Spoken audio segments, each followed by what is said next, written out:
बदौलत सोसाइटी, हम लोग सोसाइटी से लिए थे पोखर, पैसे के बदौलत चाहे हाई कोर्ट से लिया हो, डिग्री अपना प्राप्त किया है।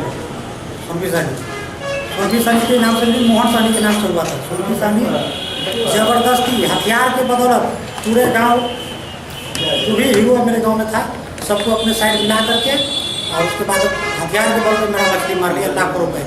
सोनकी सानी एक गुप्त सूचना मिली थी कि कुछ अपराध कर्मी मतलब हथियार खरीद बिक्री के लिए आए हुए हैं। इस सूचना पर गंज पर सदर थाना अंतर्गत छापामारी की गई। वहाँ से 2 व्यक्तियों को, एक 9mm पिस्टल, 2 गोली, मोबाइल, बाइक और 7,000 रुपये के साथ गिरफ्तार किया गया है।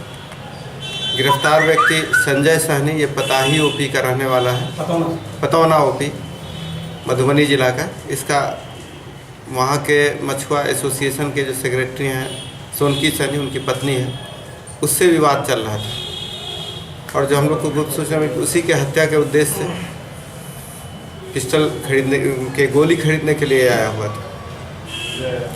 वहाँ पर जो ये लोग का पहले से विवाद चल रहा है मछुआ सोसाइटी को लेकर के, और उसी क्रम में अभी आगे अनुसंधान किया जा रहा है। उनको भी बुलाया गया पताही ओपी को और आगे कार्रवाई के केस में ये पूर्व में जेल भी जा चुका है। सर पुलिस के साथ भी सर थाना प्रभारी के साथ, जैसा कि थाना प्रभारी बता रहे हैं कि थाना प्रभारी के साथ भी झगड़ा झंझट हुआ था, गाली गलौज किया था। अभी ये प्लान कर रहा था उनको मारने का था। अभी एक सोनकी सहनी है जो उसी के बारे में जो हम लोग को सूचना है कि उसी के हत्या के नियत से ये गोली जमा करने के लिए आया था।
वरीय पुलिस अधीक्षक के निर्देश पर एक विशेष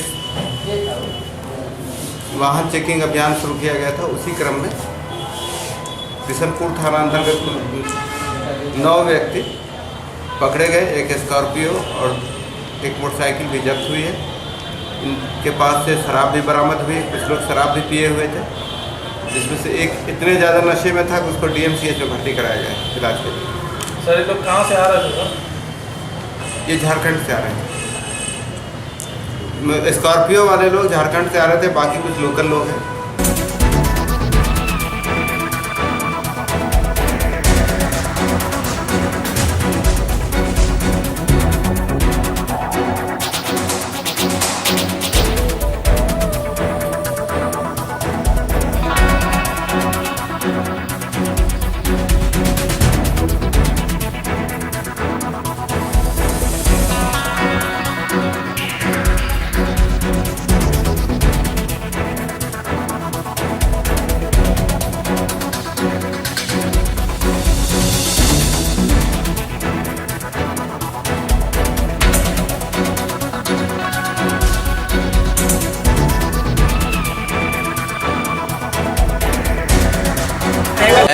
बहुत ही निंदनीय व्यवस्था। सरकार चुनाव में कहती है कि 1 करोड़ लोग को हम साल में रोजगार देंगे। अब बालू ऐसा चीज़ है जिससे बहुत लेबर वर्ग जुड़े हुए हैं, मालिक वर्ग जुड़े हुए हैं।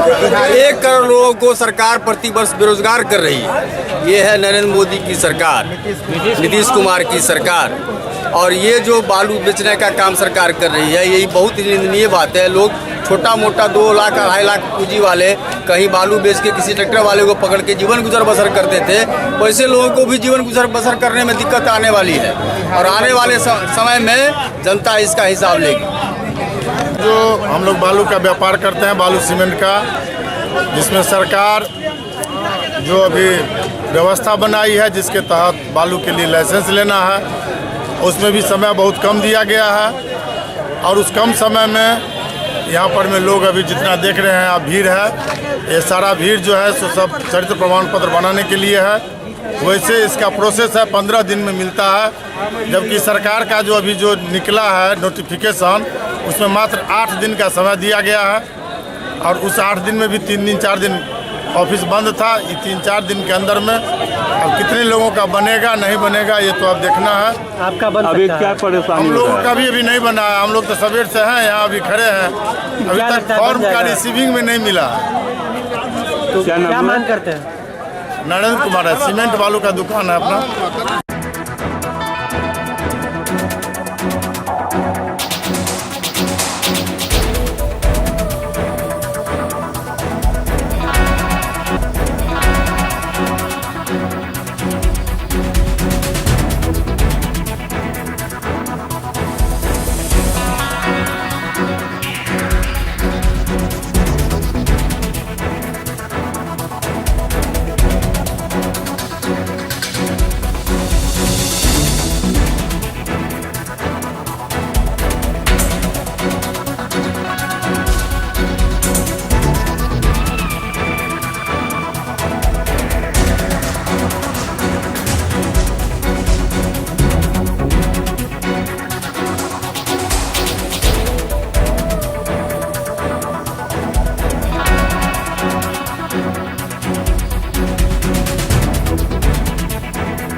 का मैच था सबसे पहले सुबह में इंदिरा गांधी ट्राइबल यूनिवर्सिटी के साथ। उसमें मिथिला यूनिवर्सिटी की टीम ने शानदार प्रदर्शन करते हुए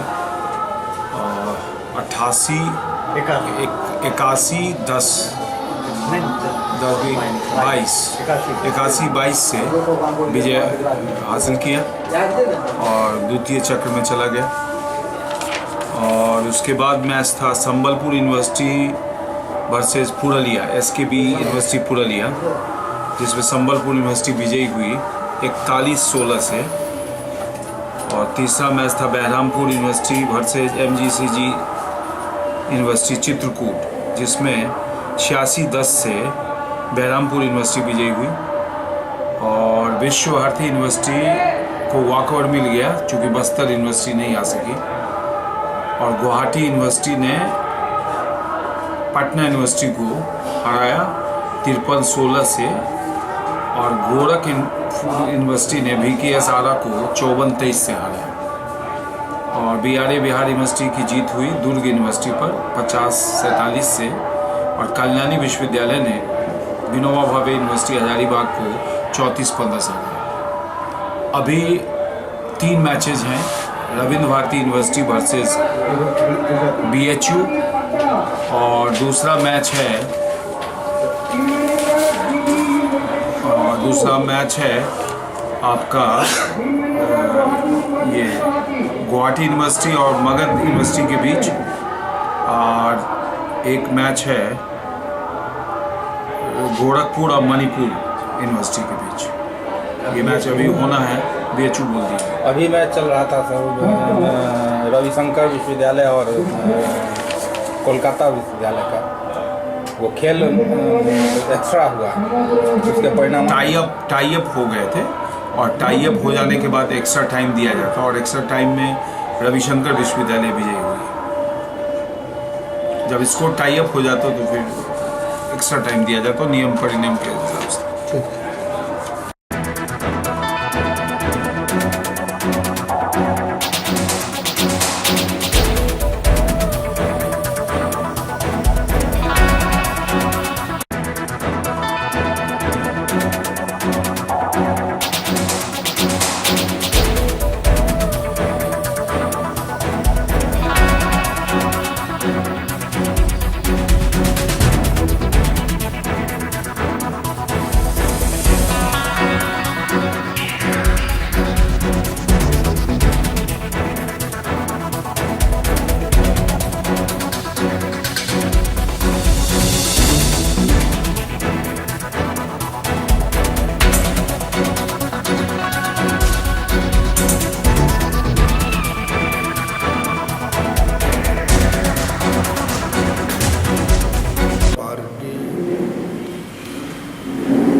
जिला की ओर से आज बैठक हो रही है।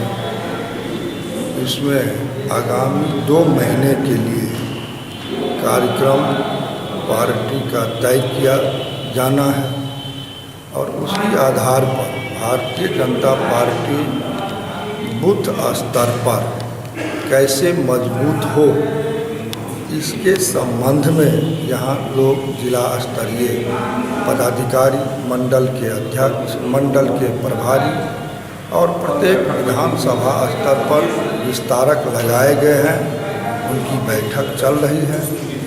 और पार्टी की सोच है, जब तक बूथ मजबूत हम लोग नहीं करेंगे तब तक कुछ संभव नहीं होगा। इसलिए बूथ पर अभी BLA-2 का गठन होना है, वहीं बूथ अध्यक्ष और बूथ प्रभारी त्रिदेव, प्रत्येक बूथ पर 3 व्यक्ति का होना मस्ट है और विधानसभा स्तर पर त्रिदेव का सम्मेलन हम लोग करने जा रहे हैं। इसी संदर्भ में आज की बैठक है। तो प्रदेश कार्यालय में प्रदेश द्वारा आयोजित बैठक में हम लोग उस संगठन को सबल बनाने के लिए केंद्र और राज्य सरकार द्वारा जो योजना दिए जाते हैं, उन योजनाओं को बेहतर ढंग से ज़मीन पर उतारने के लिए जो जिस तरह का दिशा निर्देश दिया जाता है कि हर लोगों तक जो इसके लाभार्थी हैं वहाँ तक पहुँच सके, इसके लिए तरह तरह का ये उपाय बताते हैं और संगठन को सबल बनाने के लिए इसके लिए हमारे इस जिले के तमाम मंडलों के जो हमारे मंडल अध्यक्ष हैं उन लोगों को बुलाकर और जो हमारे पदाधिकारी हैं उन लोगों को बुलाकर ये सारा दिशा निर्देश से उन्हें हम अवगत कराते हैं ताकि मेरा संगठन सबल बने और जनता को योजना का लाभ मिल सके। ये उद्देश्य, इसी उद्देश्य से आज की ये बैठक हम लोग यहाँ आहूत किए हैं। पूरा विश्वास है कि इन बैठक के माध्यम से भी संगठन को बल मिलेगा, जनता को लाभ मिलेगा।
बहादुरपुर टोकरी पंचायत के हमारे जनता आए हुए हैं और बहादुरपुर टोकरी पंचायत की जो जनता है वो बहादुरपुर टोकरी पंचायत के अनेक सारे समस्या है, वो समस्या का निदान कैसे हो, इस सवाल पर यहाँ के बीडीओ को, यहाँ के सीईओ को, तमाम पदाधिकारियों को बार बार जुलूस निकाल के, बार बार प्रदर्शन करके निदान करने के लिए बार बार आग्रह किया जाता है। लेकिन यहाँ का जो बीडीओ है, यहाँ का जो सीईओ है, उसको जनता की समस्या से कोई माने मतलब नहीं है। इसका ताज़ा उदाहरण है, अब देख लीजिए, बाढ़ आए हुआ 3 महीना हो गया, बहादुरपुर प्रखंड कार्यालय के 10 कदम आगे रोड को तोड़ दिया पानी ने, और ये बीडीओ यहाँ के प्रशासन कह रहा है क्या, और कुछ दलाल बिचौलिया सब वो कह रहा है कि जब बहादुरपुर में तो बाढ़ हेवे नहीं किया है,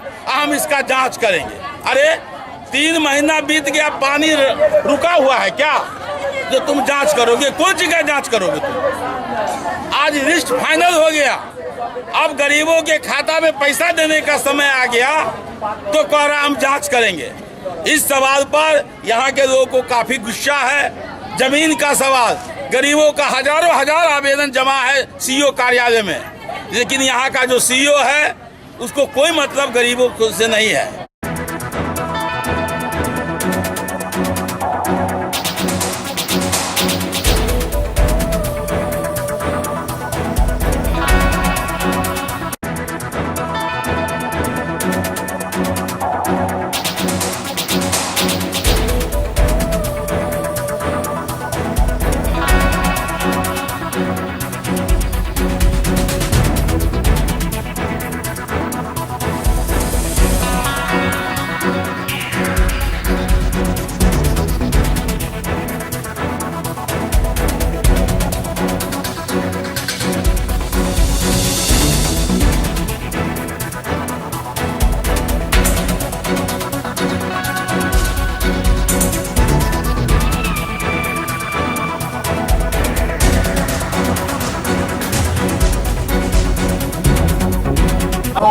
पूरे बिहार में राज्य कमेटी के आह्वान पर आज अपनी 3 सूत्री मांगों को लेकर के हम लोग जिला पदाधिकारी महोदय के समक्ष आज ऐसे बीडीओ, ऐसे मुखिया, जो मुखिया के प्रभाव से ऐसे प्रखंड प्रशासन जो बुरी तरह से 7 निश्चय योजना को उलझा करके रखने का काम कर रही है, इस धरना और इस विशाल प्रदर्शन के माध्यम से हम आपके माध्यम से मांग करते हैं अपने जिला पदाधिकारी महोदय से, जो ऐसे ऐसे वीडियो को चिन्हित करे जो किस कारण, किस प्रभाव में आकर के आज 7 निश्चय का कार्यक्रम यहाँ जमीन पर लागू नहीं हो रहा है। हम आपके माध्यम से बचाना चाहते हैं जो बिहार विकास मिशन का अभी सर्वेक्षण रिपोर्ट आया है, जिसमें दरभंगा जिला 35वां स्थान पर है, यानी पूरी तरह से फिसड्डी जिला है। मैं मांग करता हूं आपके माध्यम से जिला पदाधिकारी महोदय को कहना चाहता हूं, जो आपके जैसा ऑनेस्ट डीएम साहब यहाँ जब मौजूद हैं तब क्यों इस तरह की काम हो रहा है, किस प्रभाव में वीडियो ग्रसित है, वैसे वैसे वीडियो पर कार्रवाई होनी चाहिए। अभी तो राज्य कमेटी का फैसला है, उस पर का आंदोलन हो रही है। अगर इसको 7 दिन 10 दिन के अंदर में लागू नहीं किया जाता है, जिस तरह से अकाउंट नहीं खोला जाता है, तो हम लोग और उग्र प्रदर्शन करेंगे।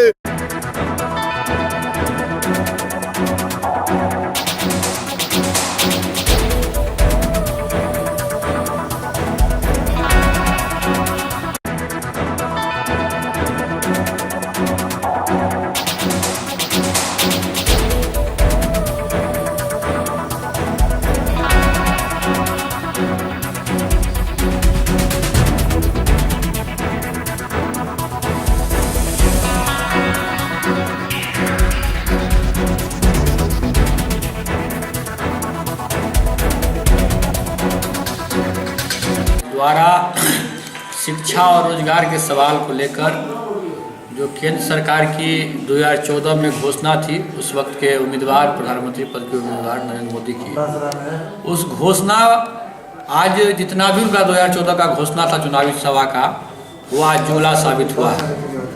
और जो सबसे बड़ा हमला हुआ है वो शिक्षा पर हुआ है और रोजगार पर हुआ है। शिक्षा में लगातार बजट कटौती हुई है। विश्वविद्यालयों को निर्देश जारी करके कहा गया है कि आप सेल्फ फिनांस कोर्स पर ज़्यादा जोर दीजिए। सेल्फ के फिनांस कोर्स के माध्यम से आप विश्वविद्यालय को चलाइए। सीट कटौती की जा रही है, फंड बढ़ाई जा रही है। और जो सबसे महत्वपूर्ण बात है कि जो शोध, जो सबसे बड़ा शिक्षा का स्तर है, शोध कार्य जो है, उसमें सीट कटौती की जा रही है। साल में 2 बार नेट की परीक्षा होती थी, उसको साल में 1 बार कर दिया गया है। जहां साल में 30% विद्यार्थी पास करते थे, वहां उसकी क्वालिफिकेशन 6% कर दिया गया है। तो ये शिक्षा पर एक बड़ा हमला है। साथ ही साथ रोजगार की जो स्थिति है, सरकार ने कहा कि हर वर्ष हम करोड़ों रोजगार देंगे, लेकिन स्थिति ये है कि IBPS जो बैंकिंग सेक्टर का परीक्षा लेती है, उसका ये आंकड़ा है कि 2015 में जो उन्होंने बैंक क्लर्क की नियुक्ति करी वो 25,000 के आसपास था, लेकिन वो घटते गया और 2016 में 19,000 और 2017 में आज उसकी स्थिति ये है कि वो 9,000 तक भी नहीं पहुंच पाया है। उसी की तरह आज जो लगातार रेल दुर्घटना हो रहा है, उसका जो सबसे बड़ा कारण है कि 1 लाख से ज़्यादा 4th ग्रेड का सीट वैकेंट है वहाँ, लेकिन उसको बहाली करने के प्रति सरकार उदासीन बनी हुई है। उल्टे रेल मंत्री ये कह रहे हैं कि आज जो युवाओं को रोजगार नहीं मिल रहा है, उससे देश की अर्थव्यवस्था मजबूत हो रही है और हमारे देश के नौजवान उद्योगपति बनना चाहते हैं और रोजगार लेने के लिए नहीं, रोजगार देने वाला बनना चाहते हैं।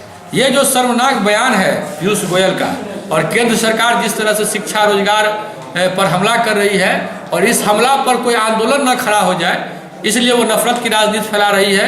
देश भर में कह लीजिए कि गौरी लंकेश की हत्या हो गई, पत्रकार जो है चंद्रशेखर रावण जो दलित आंदोलन का जो है नौजवान है, उन पर रासुका लगाकर यूपी सरकार जेल में बंद कर दी है। तो इस तरह से देश भर में उन्माद उत्पाद की राजनीति चलाई जा रही है।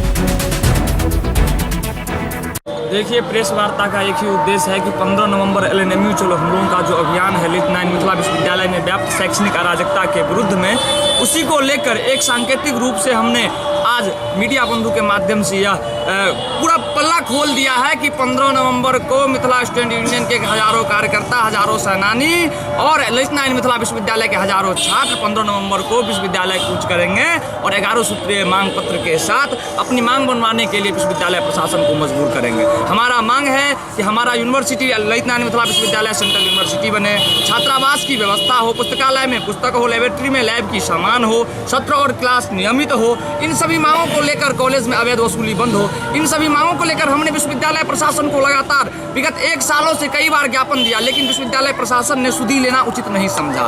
फिर हम लोग मजबूरन आके 15 नवंबर को हम लोगों को एक विशाल आंदोलन करना पड़ रहा है। इस आंदोलन के माध्यम से जन जन में, पूरे देश में एक संदेश जाएगा कि अगर लिट 9 मिथिला विश्वविद्यालय में से शैक्षणिक अराजकता खत्म नहीं हुई तो यहाँ के छात्र कुछ भी कर सकते हैं। कि इन्हीं सब मुद्दों को लेकर लगातार हम लोगों का ये आंदोलन 1 साल से चल रहा है। 1 साल पहले भी हम इस यूनिवर्सिटी में बैठे थे 50-100 छात्रों को लेकर, आज हम हजारों छात्रों के साथ बैठे हैं। हम बस यूनिवर्सिटी प्रशासन को ये बताना चाह रहे हैं कि आने वाले वक्त में अगर हमारी मांगों पे उचित कार्रवाई नहीं की जाती है तो हम गांव-गांव में एक जन संगठन तैयार कर रहे हैं। हर गांव-गांव से छात्र आएंगे और अपना हक हुकूक के लिए उन्हें जिस स्तर तक लड़ना होगा, जैसे लड़ना होगा, चाहे वो गुर्जर आंदोलन से हो, चाहे वो जाट आंदोलन के तहत लड़ना हो, चाहे वो आने वाले समय में मराठा आंदोलन जो बगल में हुआ है, पाटीदार आंदोलन हुआ है, उस सब से देख परख के हम ऐसा एक जुनूनी छात्र का संगठन तैयार कर रहे हैं जो ये जो 11 सूत्री मुद्दा है उस पर लड़ के जरूर अपना राय और अपना हक लेकर रहे।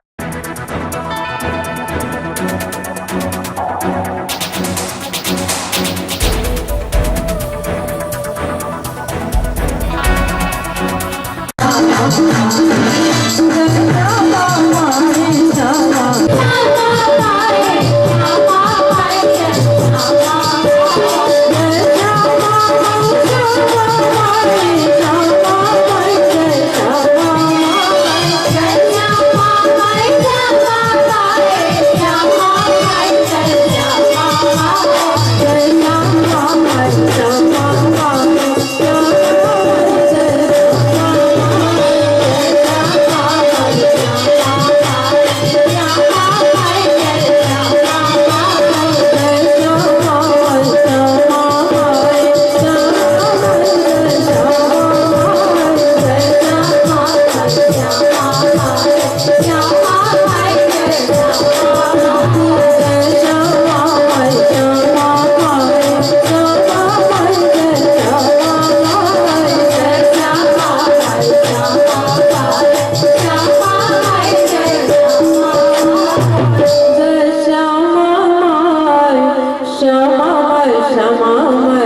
श्यामा मणि जय श्यामा मणि जय